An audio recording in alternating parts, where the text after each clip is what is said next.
go to the RCTs of single center RCTs, the biases are very common, that they have not defined the disease, where it is, whether the 73 WHO grading system can be used or 2004, 2016, 23. There are biases. Another thing is that the architectural pattern of the tumor. You must have seen that you go inside, you see the tumor either the location wise, once you distance the bladder, the location is different. And once the configuration of the tumor again is different. And the laterality and experience of the surgeon in a single institute, what I have done in 2003, when I do it now, it is different. So the experience of the quality of resection, everything matters whenever you see a single center RCT. So meta-analysis is taken as of the RCTs is taken as an evidence. And detrusor muscle for staging and complete removal is mandatory. And without mentioning on my increasing use of these lasers, without mentioning the instruments, I can't go. From the NITS to the flexible ureteroscopy of 2001. Because in the pediatric tumors, this is most often ignored, as well as the structural urethra. If you don't have a small scope, you cannot go, and laser is the only treatment in those kind of cases. Then conventional TURBT, I'm not going to the depth of it.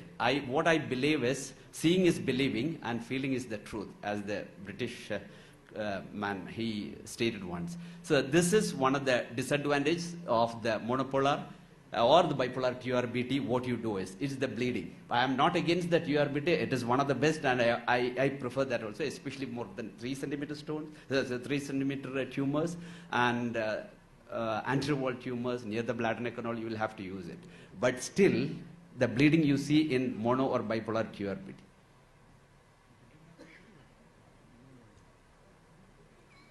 And the operator jerk, you can see that this bleeding might be, but once the bladder is fully distended, and you can see the external iliac veins and the arteries are near to that, and once the operator jerk comes, sometimes immediately you'll have to stop it. You cannot complete the procedure. Upgrading of the tumor can happen, and massive bleeding, catheterization time, everything increases. This is the meta-analysis of the RCTs. And bipolar TURBT could not replace the monopolar TURBT as a safer and effective in NMIBC treatment. Another one is safety and efficacy of bipolar versus monopolar TURBT, a systematic review and meta-analysis.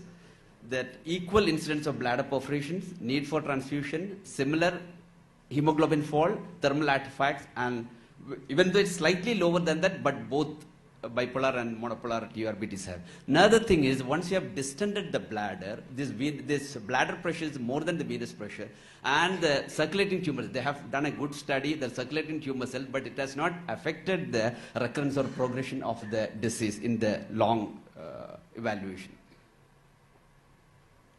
Then next comes the en bloc resection of the bladder tumor, the incision of the urothelium, and progressive dissection within the muscularis propria with a 5 millimeter margin, and tumor detachment with a bladder wall margin as a single specimen, and the retrieval, as everyone knows that if it's a small tumor, it's easy to retrieve. Otherwise, you will have to go to the next debater, who is going to be like, you will have to do a piecemeal, but not much of a high bladder pressure is there, where you will get, there is a dissemination of the tumor cells outside. The guidelines again, AU and AU has further stressed that en bloc resection recommends performing both the techniques for NMI, strong rating, and in patients under consideration of the bladder preserving surgeries, maximal debulking of the transurethral resection of the bladder tumor, and assessment multifocal disease. AU also says the same thing. But en bloc resection of the bladder tumor reduce the under resection and understaging, and minimal surgical complications, and avoid dissemination of the malignancy. But for large tumors, 3 to 5 centimeter is not practically possible. Anterior wall tumors, again, is then a limitation. Broad-based tumors and bladder neck tumors, it is difficult to go for a en bloc dissection. And energy modalities for en bloc bladder tumor resection is the monopolar, bipolar, or hybrid knife, and lasers. And coming to the hybrid knife, I'll just go through that for the interest of the people. Then this is... Sir, you have exactly 10 seconds left. Then I'll rush through that. Then lasers, but the other fellow will be taking only 6 minutes. He has given me extra 2 minutes.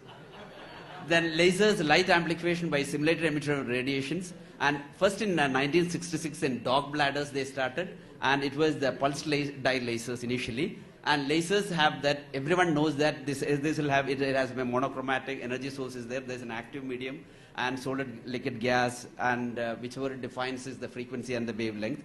And it absorbs the there is light and the heat and vaporization and the scattering and transmission and those kind. And what all the lasers available right now, there is the Nd:YAG, HOYAG laser and thulium YAG, green light, and other lasers. And the setting also is very important when you do a en-bloc laser. And the advantage of the lasers is the TA tumors, and you can go for a fulguration. And if you have the pediatric tumors also, you can resect it. And other things, re-resection also is possible. Restaging TURBTs is possible.